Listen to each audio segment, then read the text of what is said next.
talking to myself. Not that I mind talking to myself. I kind of enjoy it sometimes, but it'd be nice to have some company. So I'd like to apologize to y'all for the delay. Had some issues with the vehicle today, and then had some kids to maneuver around. And I hope y'all understand. I'm sure you do, and I hope you'll forgive me.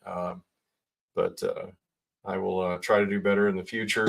Um, yeah, as some of you know, I destroyed a vehicle the other day, hitting a deer, driving towards Hurricane on 64 from Charleston, and had to actually turn in the rental car that I had instead of that car today. And then we developed some brake problems with the car we were driving. So anyway, it's been a day, and I'm sure you all understand, and you've all had days like that, and probably even more complicated and frustrating. So I owe you an apology, and well, here comes Jenny the cat. She wants to check on things, but I do apologize. And if we missed somebody because they had other things to do and we're planning on being here at 5, I offer you my sincerest apologies. And of course, this will be recorded and played, posted on all these platforms later. If y'all don't mind, I'd like to kick the discussion off to talk about the perennial questions of third party runs. You know, it just stuns me that I keep getting the exact same questions over and over and over again. And I understand that they are concerns that are common to most people, but hopefully answering them here will allow us to move past this and on to other serious issues. Um, so let's begin at the beginning. Basically, most people that I know are convinced that our two-party system is the way it is, was, and always shall be, and that it's the best possible thing because we got the good guys fighting the bad guys, and the good guys are on our side, and the bad guys are on their side. And I hate to disappoint y'all, but that's simply not a fact. First of all, it hasn't always been that way. Secondly, it need not and likely will not always be that way. Thirdly, the good guys are not on your side. There are no good guys. And the bad guys are not on their side. The bad guys are the people who control the process, the oligarchy. So, if we may, I'd like to back up a little bit and talk about what good governance is, how good governance was established in the United States of America and in the state of West Virginia, how it's gotten to this situation, some of the warnings that we've gotten in the past about not allowing it to get into this situation, and then actually describe the situation we're in and the dangers of it. And then I'd like to talk about how to get out of it.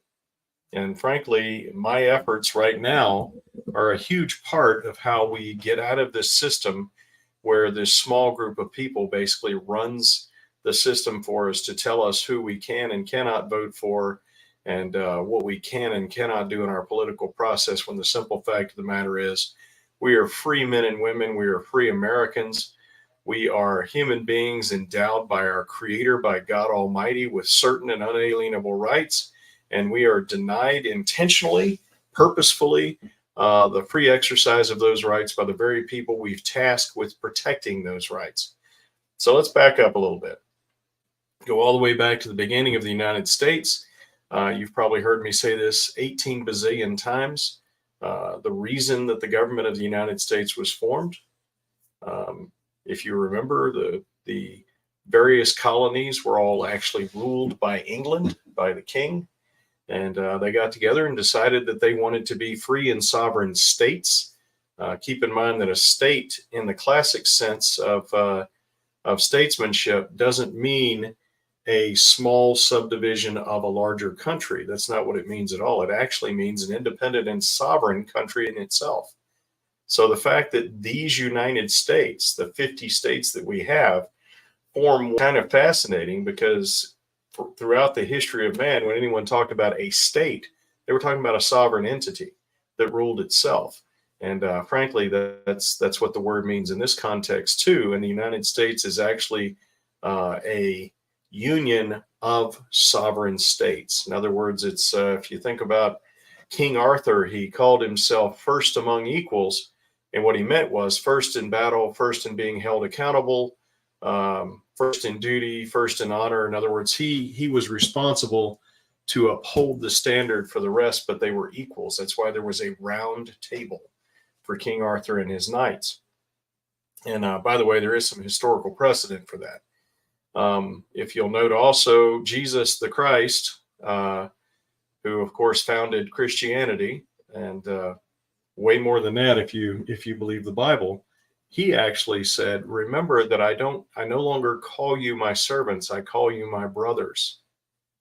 And let's also talk about William Shakespeare's King Henry at Agincourt, famous St. Crispin's Day speech. He stands up and he says, "He who here sheds his blood with me shall no longer be he never so vile, shall be called my brother."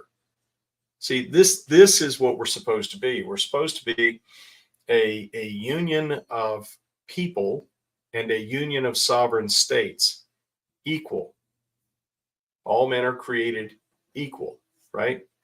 And then those men, we created our states. And those states are sovereign entities that have rights and duties and authorities and powers of their own that they have not ceded to the federal government. When they founded the federal government, and when the states founded that federal government, they founded it for a certain intent. What is that intent? You've heard me quote the Declaration a million times, I'm sure. We hold these truths to be self-evident. These are the truths that we hold to be self-evident. In other words, they can't be tested. They can't be disproven. They are foundational. You don't even have to test to determine that they're true, because they are so true that they are the foundation for all of their knowledge. Okay, so here we go. These are the truths that we hold to be self-evident, foundational, beyond belief, or beyond reckoning. So that all men are created equal. And the word man here is used in the classical sense to indicate a creature, the human creature. That's what this word man actually refers to here.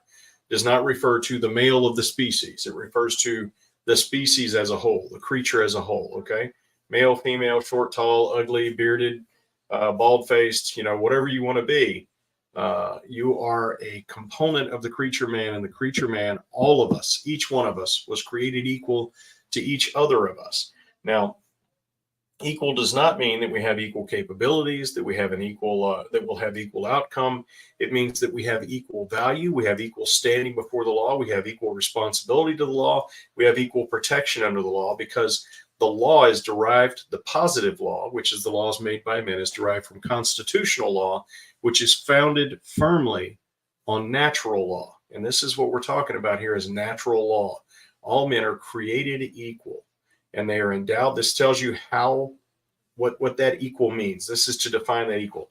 And that they are endowed. This is the second truth that we hold to be self-evident, that they are endowed by their creator, not by another man, not by a compact, not by an agreement, not by a government, but by their creator.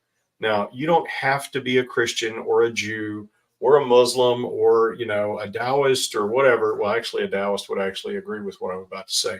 You don't have to believe that the creator was a sovereign entity with a name and a personality. I personally do, and I always will, but you don't have to believe that. What you do have to believe is that whoever or whatever, whether it was nature, the Declaration refers to nature and nature's God.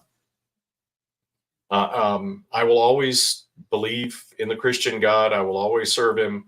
But the point is that these principles apply to you even if you don't go to a Baptist church, or if you don't go to a synagogue, or you don't go to, the Roman Catholic Church, or you don't go to, you get the idea.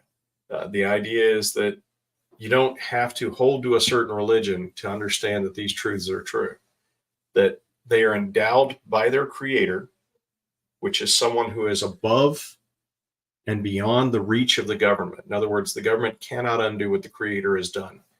By their creator with certain unalienable rights. Certain means there is an established and known list of them. All right? That these rights are known, that they are published, that they're established, that they're generally recognized and known. So it's not like you can just randomly make up new rights. You can't say, well, everybody has a right to a blue shirt. No, everybody doesn't have a right to a blue shirt. Everybody has a right to private property. And if anyone chooses to own a blue shirt, then that right to own that blue shirt is sacrosanct, but only because they have a right to private property, not because anybody owes them a blue shirt. I hope that makes sense to y'all. Certain and unalienable. Unalienable means they cannot be made alien to you. They can't be made foreign to you because they are such an integral part of what you are as a human being who was endowed with these rights by your creator, that they cannot be separated from you by anyone other than the person who made you, by your creator, who can also unmake you. So no man, no organization of men, no decision made by men, no government can possibly make these rights alien to you. That among these rights are life, liberty, and the pursuit of happiness. Okay, so I think we all know that life means the right to exist. I personally believe that that right begins at the moment you are conceived, and I also believe that if you deny that they begin at the moment you're conceived, that there is no reason in the world to believe that you ever have any rights. So if your rights don't begin when you begin, these certain and unalienable rights with which you are endowed by your creator, presumably at the moment of creation, then there is no point at which they are suddenly bestowed upon you.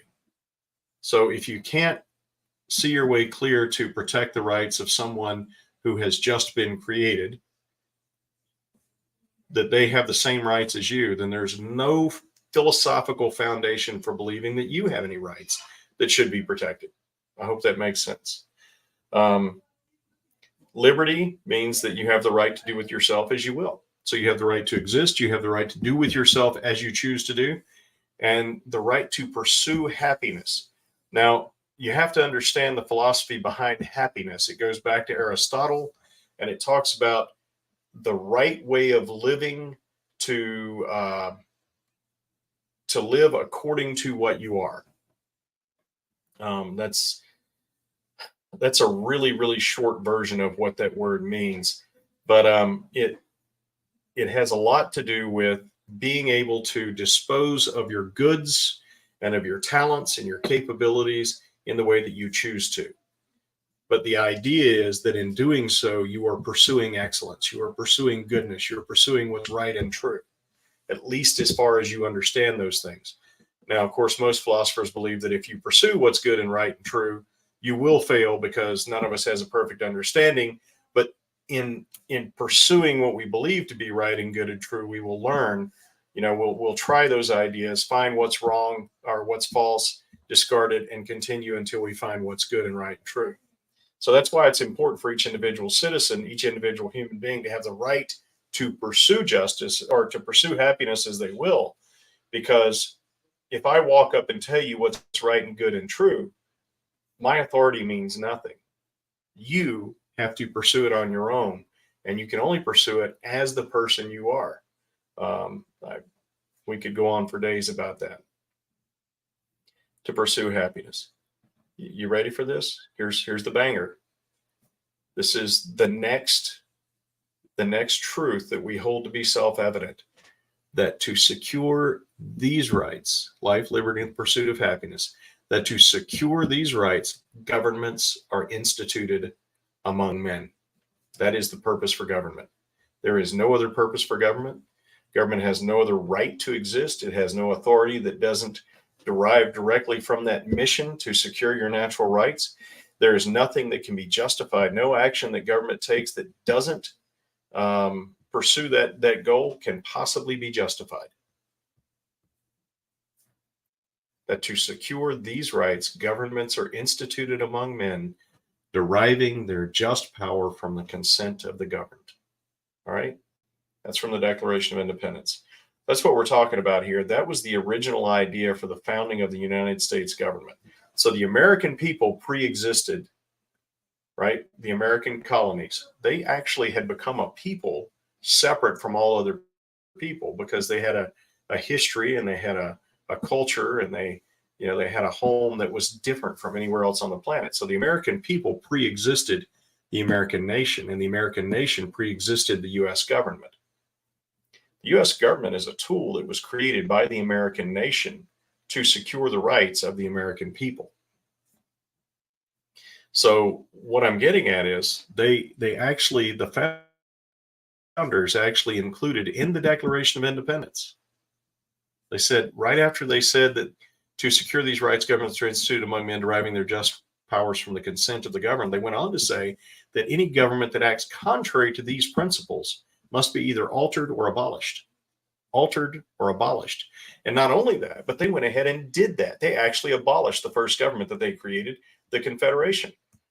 So not the Confederacy as in the southern states that was involved in the Civil War, but they're actually, before the Constitution, there was a Articles of Confederation, another document that they wrote to create a national government, and it failed because it did not meet their standard of securing the natural rights of the individual citizens of the states and of the states themselves, because the states have rights.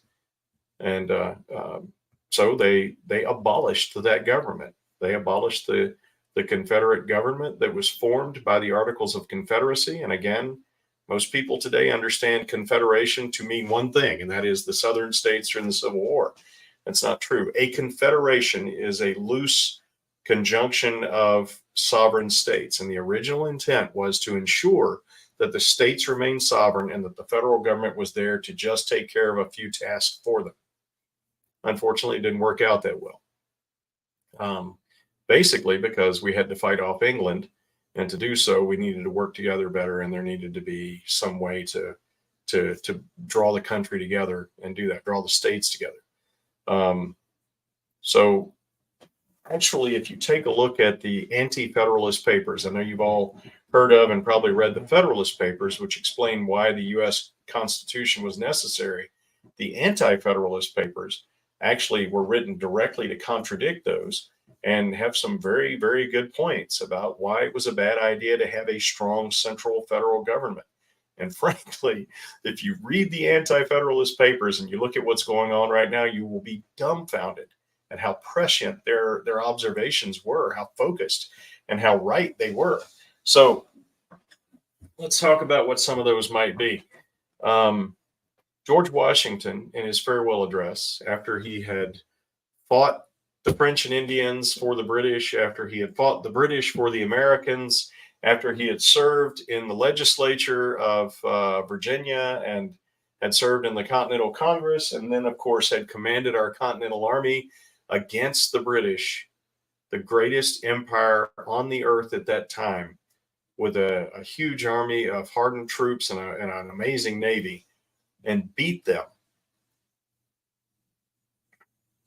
And then served 2 terms as our president after some people asked him to be lifelong president, and he refused. He wrote his, he delivered the speech, but he wrote his speech, his farewell to the United States. And in it, he warned us against a number of things. And right up there at the top of the list of things against which he warned the people of the United States was standing political parties. Now, I'm not going to try to quote to you from this letter. You need to read it. Just Google or look up, however you want to, George Washington's farewell address and read it through a few times. The prose probably is a little flowery for people in postmodern America, but I tell you what, the man is, his thought processes are stunning. Just a brilliant man. So he says that we should avoid political parties, standing political parties. And basically his argument is that if we ever allow political parties to become permanent, that they will insinuate themselves, they will work their way in like roots growing through the dirt, in between the people and the government that the people created to serve them. I think he's right. I think that's what happened. We allowed permanent political parties to be established. And of course, they're established because it's us versus them, the good guys versus the bad guys.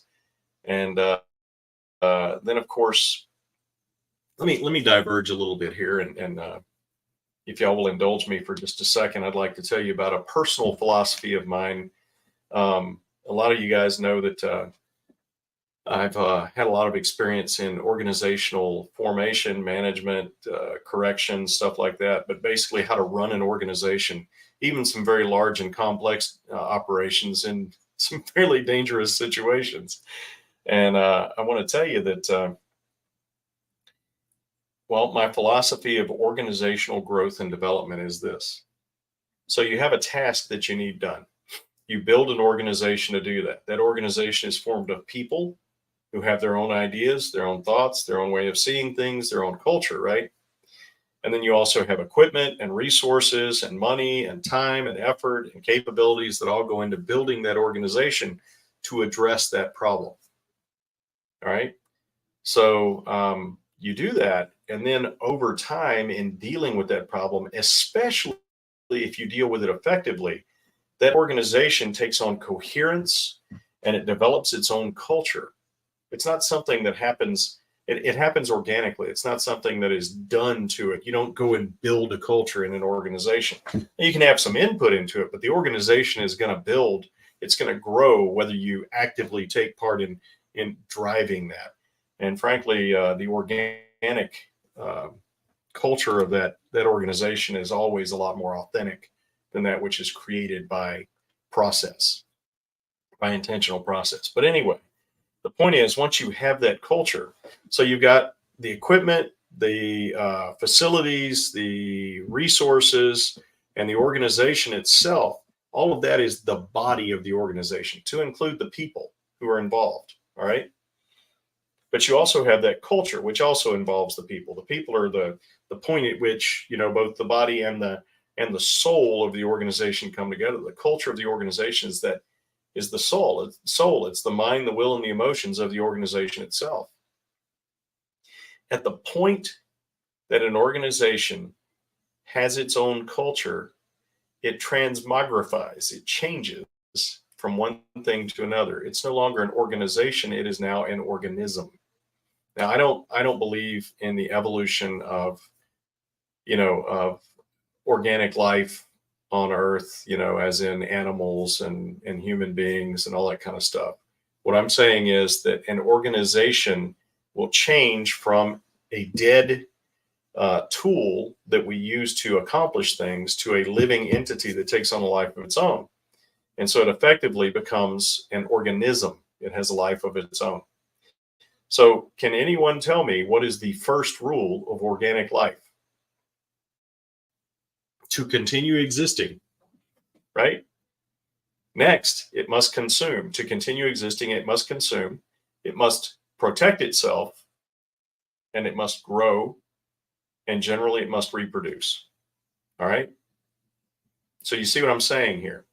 You build a government which exists for a specific purpose, and it is a tool in the hands of people, and you have to drive it, you have to fix it, you have to make it work, right? But over time, what you have is you have these experts who come in and they will take over the responsibility for managing the machine for you, for managing the body of the organization. And over this time, this organization is developing its own soul. It becomes a living entity. And so it protects itself. It consumes resources. It grows, and it might reproduce. All right.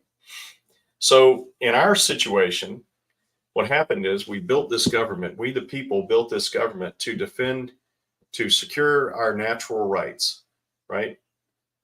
And then over time, these people who consider themselves experts, who have degrees in political science and who get elected to offices and, you know, who take jobs where they're the subject matter expert and all that kind of stuff. By the way, I've held that title a few times in a few situations, and it always makes me laugh because the thing that I'm most expert at is trying to figure out what I don't know. And a lot of times I just don't know. I'd lot for me to figure out. Anyone who touts himself as an expert is suspect immediately in my mind. So where did this idea of having experts run the government for us come from? Well, it's just part of human nature. It's part of human nature that a person will want to, well, a certain type of person will want to find his little niche in the organization and then become the god king of that niche, right? I talk often about little tiny people who ensconce themselves in little tiny guard shacks or little tiny gates where they control this gate that everybody has to go through, and that's their entire purpose in life. That's their destiny. It's the definition of who they are. It's their identity. And I can't tell you, years and years, 20 years in the infantry, and just they were everywhere. I am the guy who has to sign this piece of paper for you to get your promotion. I am the guy who has to sign this particular spot on this particular piece of paper so that you can turn in your gear so that you can go home. And I hold you in my hands and I will control you and you will kiss my ring. Just human nature. They're just people who function that way. That's what they need more than anything else in the world, is for people to acknowledge who they are. You take a bunch of those. Hey, you remember those kids in school who always wanted to be the one who took the names when the teacher walked out of the room, right? You remember those guys? Yeah, well, they grow up and they get jobs in the government. That's where they come from. I'm being a little facetious, but it's the same basic idea. They want to be the people who take names. They want to be the ones who turn you in because you're not playing the game the way that they think it should be played. When the fact of the matter is that they're not in charge. The government is not in charge. You are. All right. So these experts come along, they insinuate themselves, and they actually take on an oligarchical air. And what I mean by that is, all right, let's back up again a little bit. Let's go back to Aristotle, Plato. These guys talked about the forms of government. Just to sum it all up really quickly, there are 6 general basic forms of government. 3 of them are pure and 3 of them are corrupted. What separates the pure from the corrupted is whom they serve, right? So the pure ones, this is my perspective on it, the pure ones serve principles and the will of the people. They serve the people by serving principles that protect the rights of the people. I hope that makes sense. So there's monarchy. Pure monarchy is a good king, all right? There is aristocracy, which means a good class of people who serve the other people by upholding the principles that protect them all. And then there is polity. Polity is when we all have equal power and equal authority and equal responsibility, and each of us serves all of us. All right? I know that sounds like heaven. Problem is, it's not going to happen until we get to heaven because we're all corrupt. So those are the 3 pure forms. The 3 corrupt forms are simply those same forms in which each person tries to serve himself instead, and the most powerful serve themselves the most effectively. So you go from a king, a monarchy, you go to a dictatorship where there is one guy who runs the government to his own benefit, right? And from an aristocracy, you go to an oligarchy or an oligarchy, however you want to say it. But in an oligarchy, there's a small group of people who hold all the power and all the authority, and they use it to serve their own purposes. Now, they'll claim that they're serving the people, but they're actually serving their own purposes. And then, of course, you have democracy, which everybody touts as being the greatest good, and it's simply not. What that means is mob rule. It means each man for himself. And that is about as close to the state of nature as you can get for a man other than total anarchy. And keep in mind that democracy, not polity. Polity is where each of us serves all of the rest of us. Democracy is where each of us serves himself and then tries to compel his neighbors to also serve him.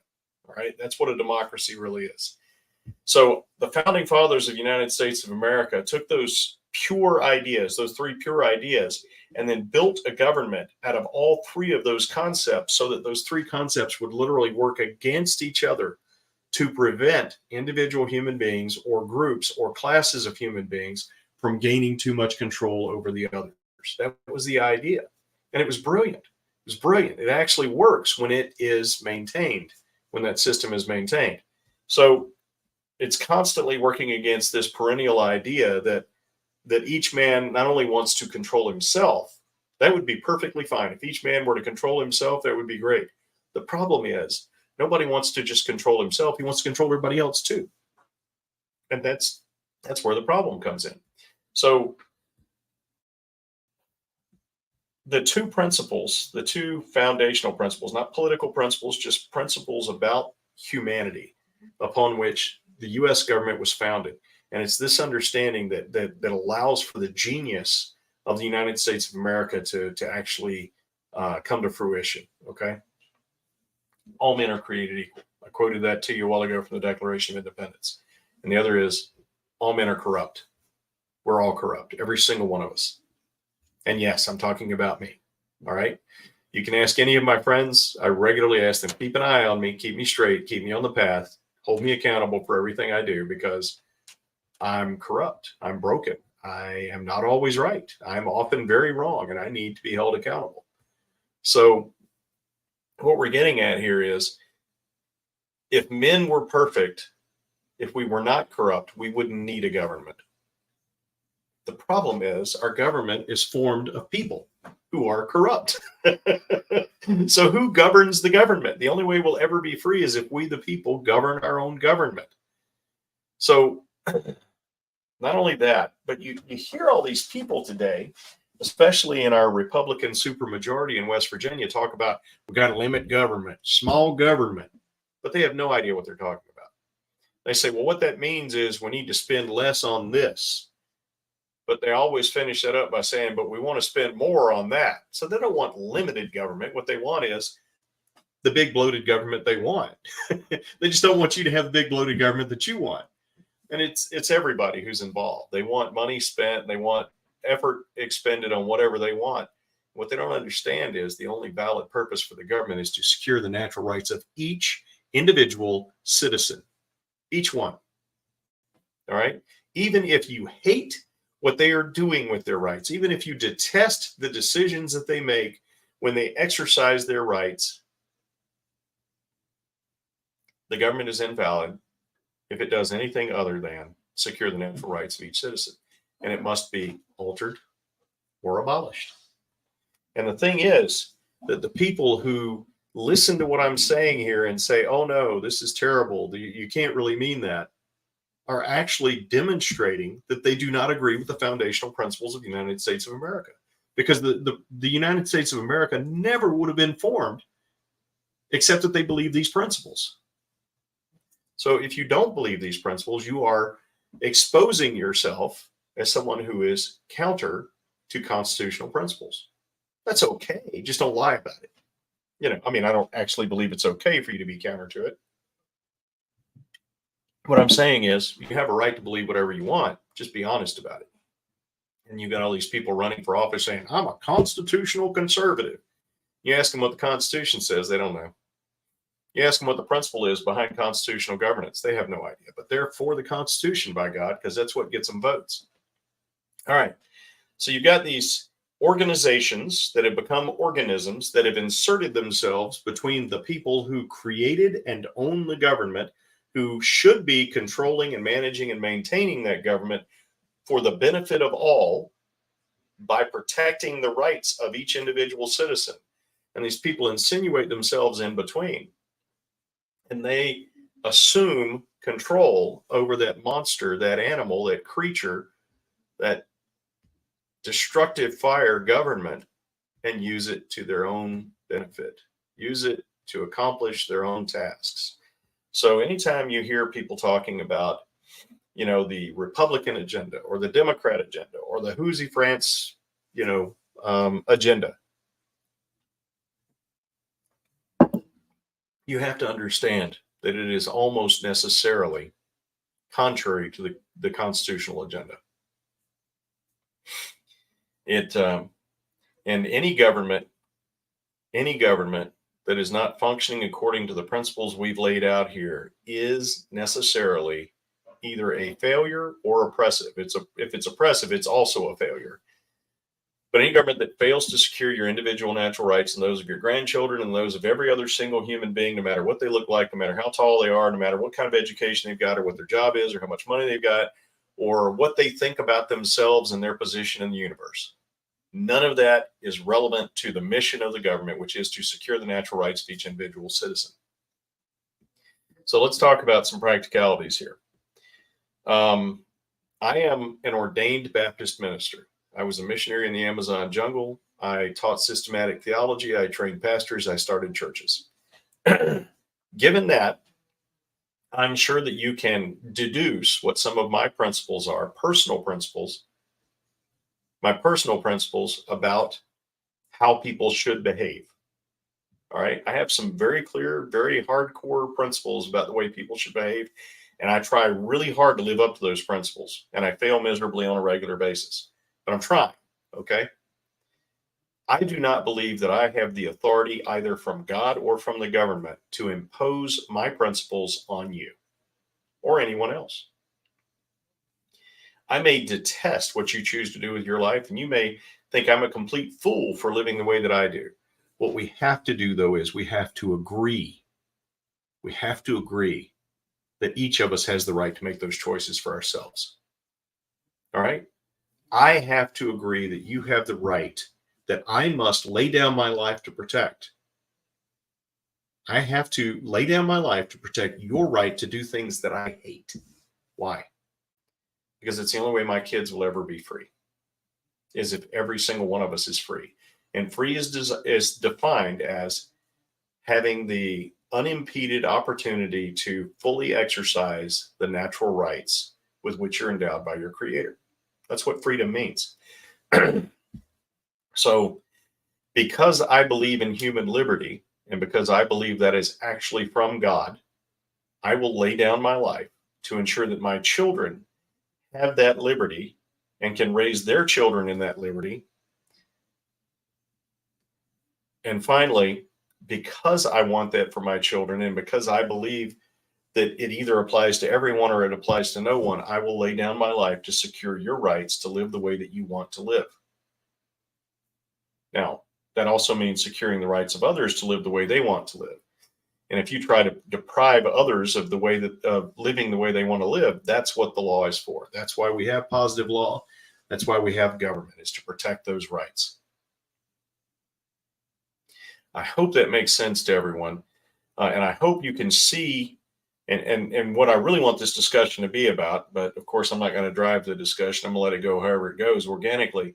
But what I hope we can actually discuss here is why established parties are a bad idea, and then actually look at some of the things that are going on in the state of West Virginia with the established parties to indicate what those problems look like and why we will never, ever, ever, ever, ever be truly free as long as we have parties running our government for their own benefit rather than individuals accountable to individuals running the government for the benefit of all. All right.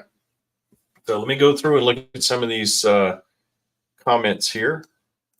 See if we got any questions.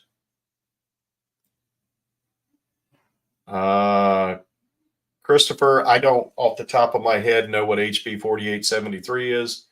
If you can give me the background, I mean, I'm not going to look it up right now, but if you just tell me what it deals with, I can give you some idea where I stand on it. Yes, I do intend to interact and answer questions, but as always, I start off by doing my monologue about a topic that I think we all need to talk about, and then I go ahead and address questions.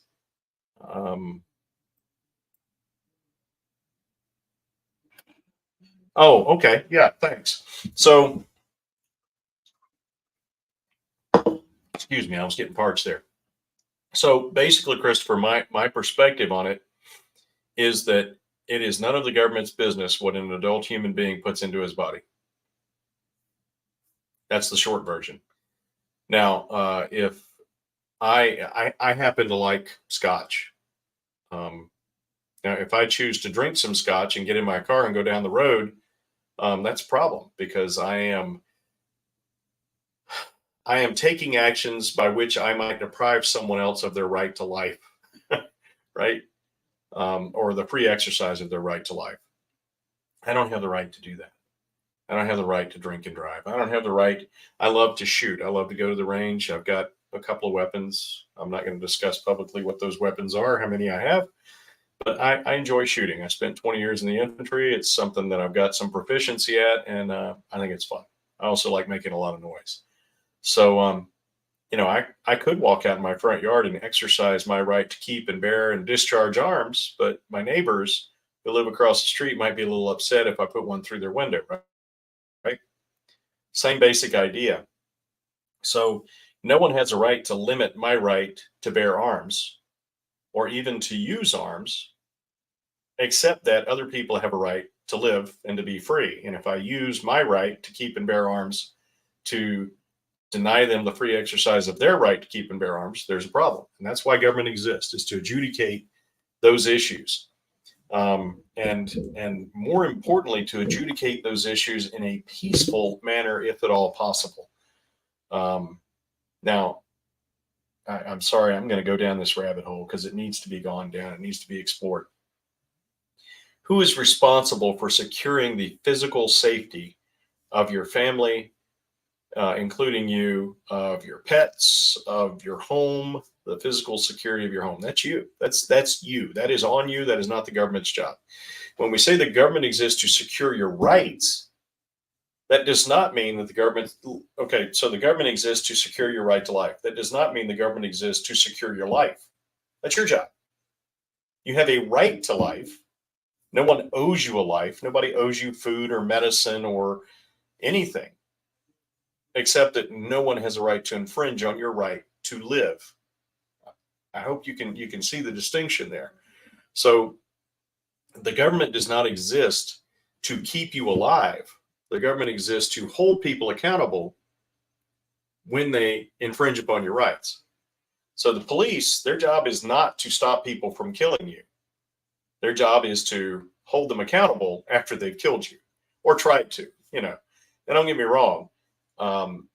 Most of the police officers I know, and I've got a lot of friends who are sheriff's deputies here in Berkeley County, mainly because every sheriff's deputy is Joe's best friend, even more so than some other people. He just loves those guys. But anyway, I think I've met just about every one of them. And I have no doubt that if they saw someone trying to kill someone, they would go and intervene. But the Supreme Court has already ruled, I believe twice on this, that their job is not to protect your life or your property or your welfare. Their job is to hold people accountable when those people have infringed upon your rights. Christopher, I wouldn't count on that this session. I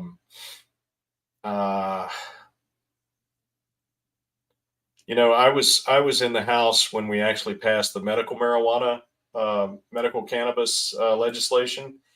And of course, we had good reason for that. I mean, it's medicinal, right? It has a medicinal effect. My wife is actually an anesthetist, and I asked her about that.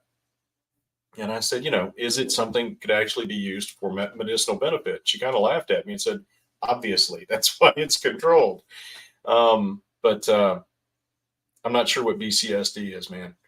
But what happened with that was it completely went off the rails. And when it was being done, the original intent as expressed to the House was that it would be West Virginians who would be licensed to grow it, to refine it, and to sell it.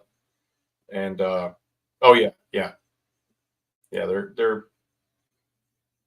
so far as I've seen, they're some pretty good folks. So, of course, that didn't happen. What actually ended up happening was all kinds of regulations and taxes and fees and stuff were added to it that made it impossible for your average West Virginian to actually get involved. Right. And Kelly brings up a good point that if you are using cannabis in any way, that you're not allowed to have guns. I personally, as your governor, listen, I want to be clear about this. I will never use recreational drugs at all.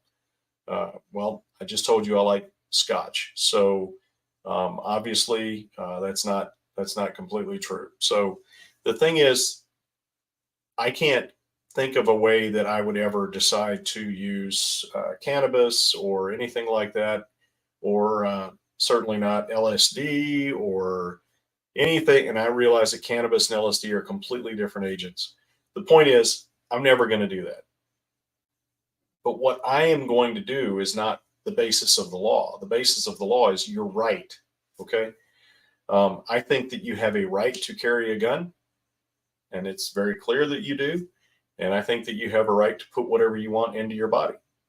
Now, I want to be very clear about this. As I said a while ago, I don't have the right to drink scotch and then go drive my car. You don't have a right to get high and then run around waving your gun. But then again, you don't have a right to run around waving your gun when you're straight. So the operative concept here is not the cannabis; it's how you behave, right?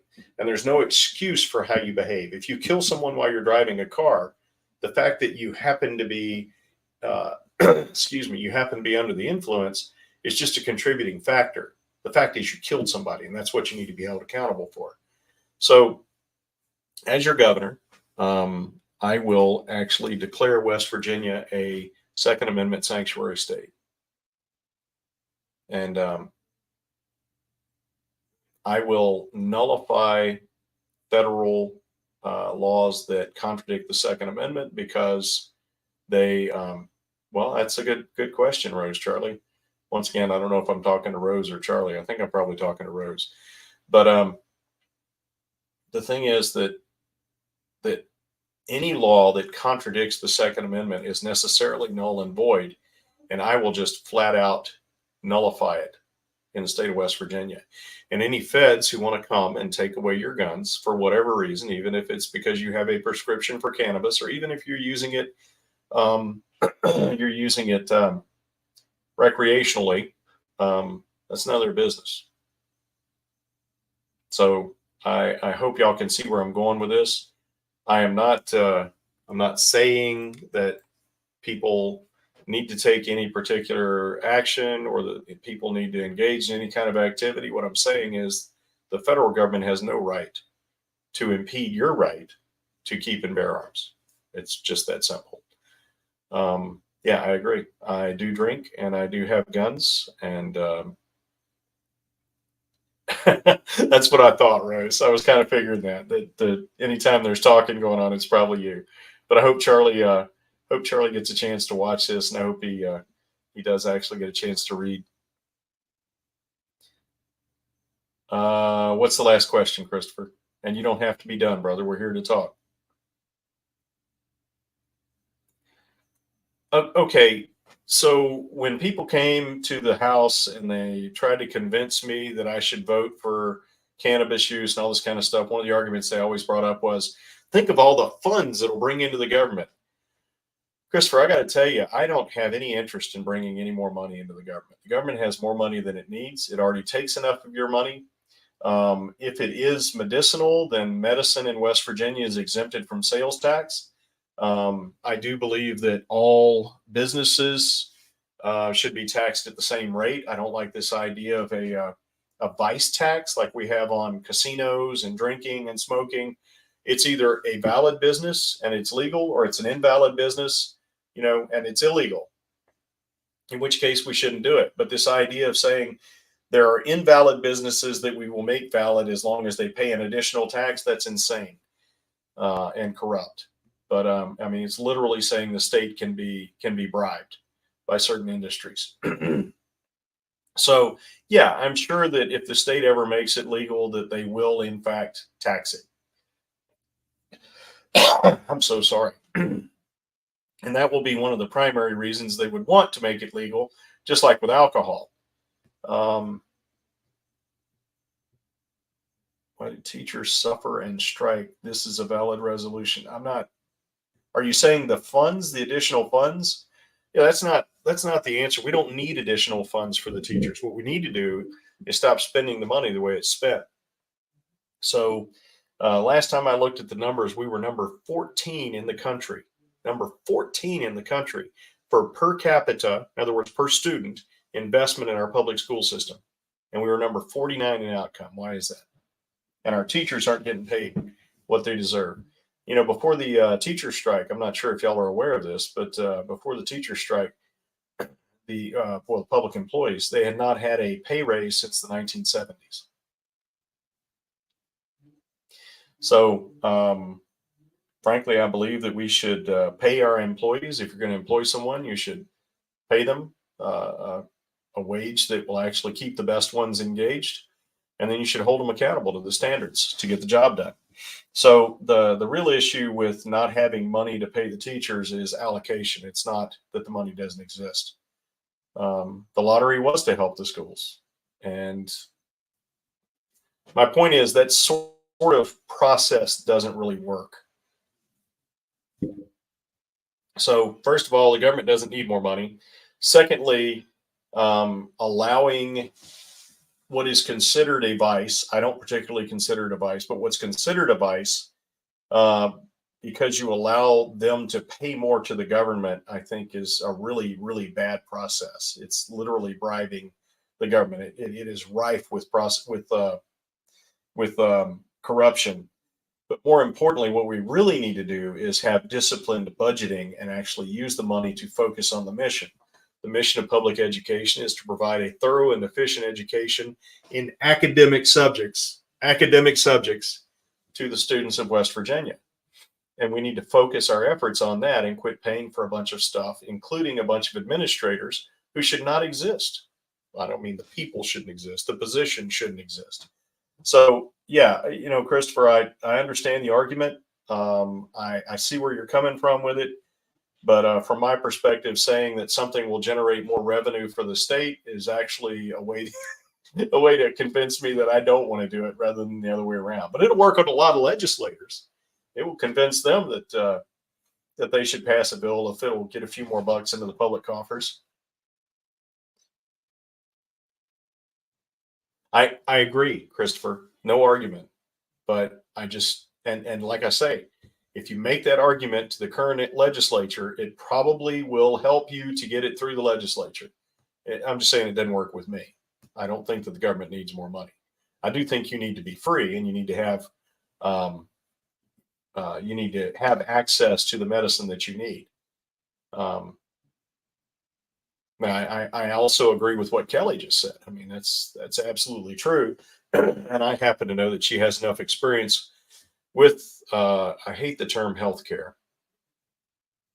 And that's because it's actually, it's not an organic word. It's one that was founded to build an idea in your heads. And maybe we can talk about that some other time, but it's kind of along the same lines of the word worker. You're not a worker. A worker is a class of people. You're an employee. You're an individual human being who sells your skills and capabilities and your time and effort. Anyway, so medicine is expensive because the government's involved. I absolutely believe that's true. Yeah, Christopher, I appreciate you engaging, man, and thanks for bringing up these ideas and giving me a chance to present my thoughts on it. Um, I really do think that what really needs to happen is the government just needs to leave people alone, and that you need to have access to whatever you create or whatever you can acquire without depriving anyone else of their rights or the free exercise of their rights. You can never take away anyone's rights. You can only deprive them of the opportunity to exercise their rights, which is called a crime. Doing that is a crime against their person, and that's why it should be a why it should be a positive law to make that a crime. Positive law is the laws that are made by the legislature. Um, Frankly, I don't believe the government has business making laws, positive laws, that hold citizens accountable if those citizens, if that law is not focused on protecting the natural right of some citizen. So what I'm saying is if if you choose to sit in your backyard and take cannabis, that's none of the government's business. Now, if you go next door and sell it to the neighbor's kid, yeah, there's a problem with that because the kid doesn't have the authority um, to protect his own rights to make good decisions. And if the parents say no, then you've got no business doing that. And I'm not saying that you would, Christopher. I don't want you to. I'm not indicating that you would. That's you in the general, amorphous sense. A person, if a person were to do that. All right, let's see. Sherry says Rockefeller 1940s. Yes, that is true. Yep, I agree. It is a big racket, and it was structured that way on purpose. And Rockefeller was simply acting in accordance with human nature, um, which has been throughout time. People become wealthy and powerful, and they think that they're smart and they're better than the rest of us, and they want to they want to restructure the world and even the people themselves. You know, you can see this in any organization that has ever become powerful and influential. We're talking about the church, we're talking about the education system, we're talking about higher education, talking about government of humans throughout history, we're talking about kings and warlords. Anyone who gains power over other people necessarily begins to believe he has the right to compel them to do things that are against their interest or their desires. You know, I was raised by my parents. My dad was a combat veteran Marine and a Southern Baptist preacher, and he knew way before anybody else exactly what I should do with my life. And you know, he tried to compel me to behave the way he wanted me to. I later discovered that he had some pretty good ideas. The problem was the compulsion. If he had led me, if he had guided me, if he had instructed me, that would have been completely different. But it was the compulsion that was the problem. And so I think that those of us, anyone who thinks that they have a right to compel other people to do anything else, needs to spend a little more time thinking about that. Keith Nichols, step 1, campaign finance reform. Step 2, healthcare and pharmaceutical industry reform. Keith, can you throw out some ideas for what you think, how you think campaign finance should be reformed and healthcare and pharmaceuticals, the industry, should be reformed? I'd like to know what you mean by reformed, if you don't mind.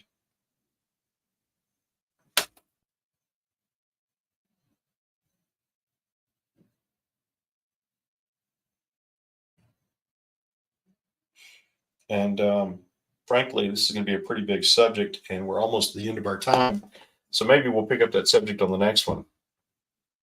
Yeah, you know, Rose, I just sent a text to my daughter Hadassah asking her to bring me some more water. But Keith, I think the systems need not just to be reformed. I think they need to be turned inside out. And you know, you and I have, I believe, discussed this topic a couple of times, and you probably have some idea what I mean by that. But they do need to be completely restructured, if not completely done away with. All right, Keith, I tell you what, we are going to pick up. Let's talk about healthcare and pharmaceutical industry reform next week. Is that all right? Next time I will endeavor to be here on time. Tonight, you know, I had to pick Joe up from school and pick Hadassah up late a couple hours later from lacrosse practice, and you know, we got one car that's out because a deer committed suicide on my front bumper a couple of nights ago, and then the insurance company told me to come on in, babe. Thank you very much. All right. Told me that I had to turn in the rental car today. And then the car that I was driving, the brakes started grinding pretty badly. So I have to get it to the shop tomorrow, which is a problem because I've got a couple of campaign events scheduled for tomorrow.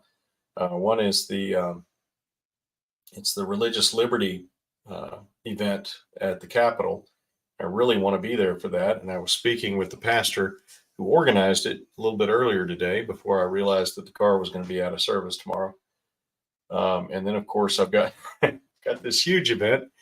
So there's a group on Facebook that I was invited to, and I joined it. And someone asked who were all the good candidates out there. Was asking basically for just a big, pile on discussion. Everybody talk about their thoughts, which I respect. And one guy mentioned me, and another guy said, "Oh, I'll never vote for Wilson." And he started saying all these outrageous things about me. I mean, it was a lot of what he accused me of was polar opposite of who I really am. And it's not like there aren't things that are true that you could complain about me. There are a lot of really obnoxious things about me that you could complain about, and I would just say, you make a good point. But this guy was saying things that are completely the opposite of who I am. And my friend who had mentioned me in the first place said, "Marshall, what's your response to this?" And I just joined the conversation and said, "Sir, I don't know where you're getting your information from, but you and I have never even spoken. You know nothing about me. Here, let me give you some resources so you can do your research on me, and then you can tell me me, how much of that you still believe is true, and we can discuss it. And he just kept getting madder and madder and madder. And finally, he challenged me to show up at a meeting and defend myself. And I said, okay, where and when? Because you guys know me. Okay, let's go. And turns out that he is actually the chairman of the Republican Executive Committee in Wayne County. So he invited me to their next meeting, which just happens to be tomorrow night. And now I got to figure out how I'm going to get there. Hopefully we can get the brakes fixed on the car tomorrow. We got this great mechanic here in Inwood who we have an appointment with, and I'm hoping Jim can square it away for me in time to actually make it down there. But it looks like I'm going to miss Religious Liberty Day at the Capitol, which is a real bummer for me. All right, guys, we're out of time. Thanks for listening to me blither. I really appreciate the conversation. Keith, thanks for being gracious. We will discuss healthcare in the pharmaceutical industry next week. It might get a little exciting. I'm going to invite some friends of mine who are involved in the protests against firing medical professionals who refuse to take the shot over the past couple of years. And one who actually did end up losing her job, not because she refused to take the shot, but because she was one of the leaders of the movement to prevent people being fired because they refused to take the shot. And I might tell you all a little bit of Julie's story with, was a medical officer in the Navy and also is a medical professional on the civilian side. So it could be a really interesting discussion. Anyway, I appreciate you guys, and I'm looking forward to next week, and I'll try to be here on time next week. Thanks a lot.